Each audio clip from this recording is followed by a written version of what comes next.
How's it going, guys? I'm Jack and welcome to another top 10 tips video for Frostpunk The Last Autumn. In this video I'll be showing you 10 really good tips that will help you complete the generator on time and hopefully save the world. So tip number 1 is use the generator construction overview tab down here. You can also press G to get onto this. As you can see, it's got a lot of information on here which can be a bit daunting at the start. However, all the workplaces are color coded, telling you how safe they are. Also, it tells you how many resources you've got in stock, how many you've got queued waiting to be built in the workshops, and also that total there. So that's very easy to look at a glance, how many more of each resource you need. Also, it tells you what you need for each stage, so you can actually forward plan, and it tells you at the end how much of each resource you're gonna need to have built.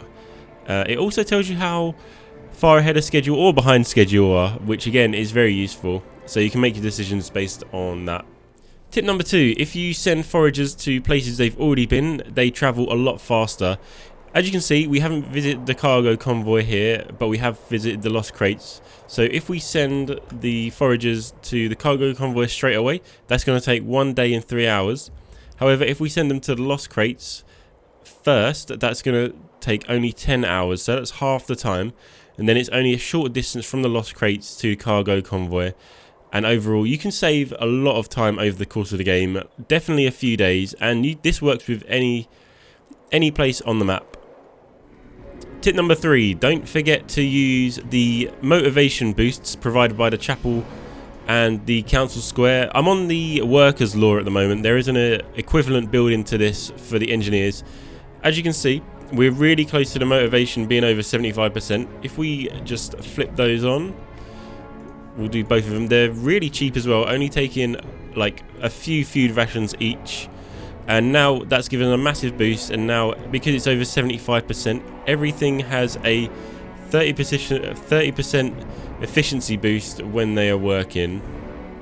Tip number 4, if you're upgrading your docks, it doesn't actually affect the reload stations. So even though the docks are being built, the reload stations will continue gathering the resources just while this is being upgraded. This just means you don't have to wait for the day to end before you upgrade the docks, which is very useful. Tip number 5, building the generator is the most important part of the scenario. I know that sounds silly, but it really is. So make sure you have got this working at all times. Don't be afraid to move workers from each of the workshops once you've got enough resources for the stage. Move them out of the workshops and onto the actual construction site.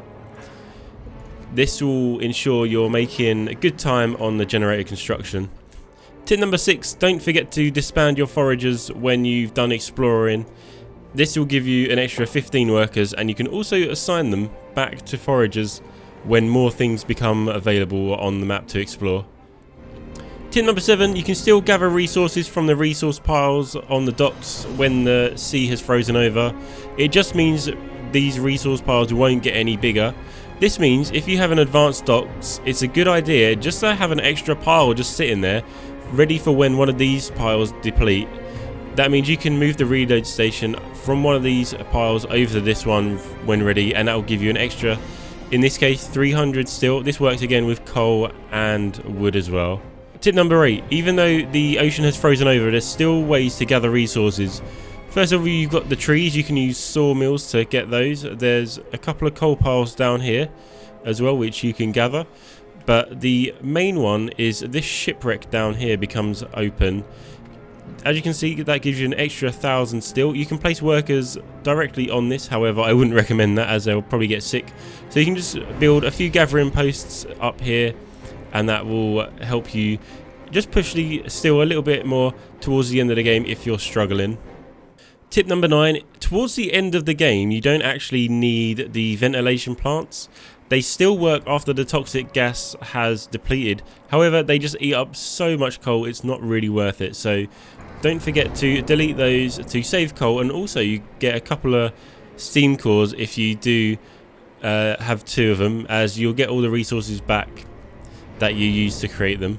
And tip number 10, towards the end of the game, when it starts getting cold, workers working in workplaces are more likely to get ill. So say you have full resource piles like this, or you don't need any more of a particular thing, just take the workers off.